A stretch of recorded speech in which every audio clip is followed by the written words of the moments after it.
सभी संत भाइयों को साहिब गुरु सतनाम। बोल दो सतगुरु बाबा की जय।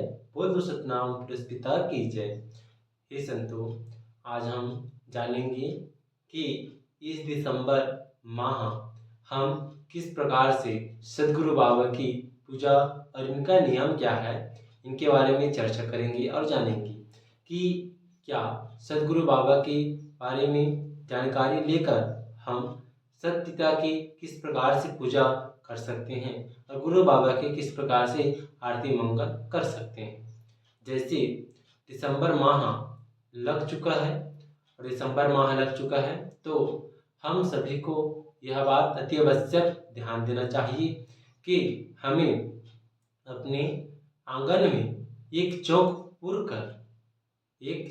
पुर उसमें गोबर से लिप कर उसमें चौक पुर उसमें एक दीपक प्रज्वलित करना चाहिए और साथ में यह हमें दिसंबर माह तक करना चाहिए।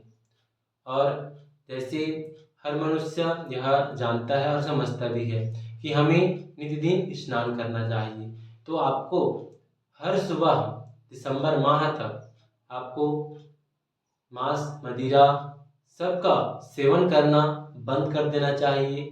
और साथ में गुरु की सुबह शाम आप आरती पूजा में चाहे अपने घर में कर सकते हो।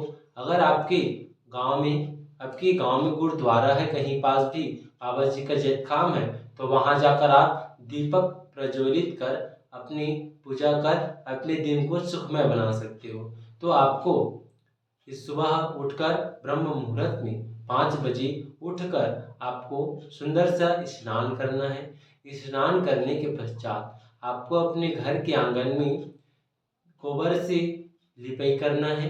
लिपाई करने के बाद आप उसमें चावल के आटे से आप उसमें चौक पुरने के बाद आप उसमें एक दीपक जलाकर वहाँ प्रज्वलित करें। उसके बाद आप गुरु बाबा की आरती पूजा में सम्मिलित हो, चाहे अपने घर में रखे हो या फिर आपके गांव में कहीं पर भी हो, वहां जाकर आप नित्य दिन की भांति और नित्य दिन आप गुरु की आरती कर अपने दिन का शुरुआत करें। और 18 दिसंबर आ जाए जिस दिन सतगुरु बाबा की जन्म हुआ था, उसी दिन सतगुरु बाबा को जन्म के रूप में उसी दिन को 18 दिसंबर के रूप में मनाया जाता है, क्योंकि 18 दिसंबर सन 1756 में सतगुरु बाबा का जन्म हुआ था, बाबा गुरु घासीदास जी का।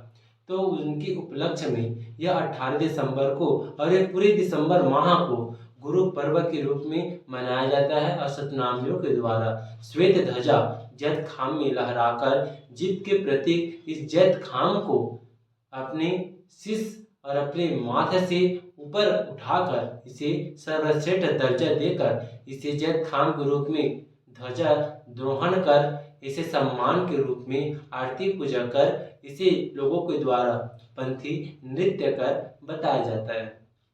तो अगर 18 दिसंबर के दिन आपको प्रातःकाल 4 बजे उठना है।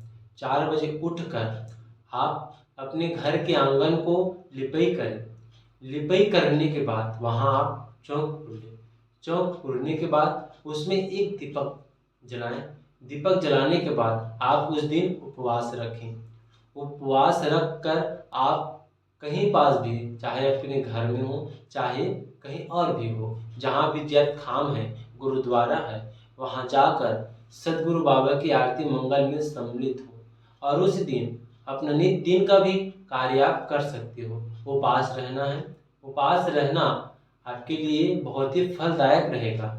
तो 18 दिसंबर के दिन गुरु के जब ध्वजारोहण हो जाए, बाबा जी का जब ध्वजारोहण हो जाए और जैत खाम में ध्वजा लहराने लगे, फिर आप अपना उपवास तोड़ सकते हो।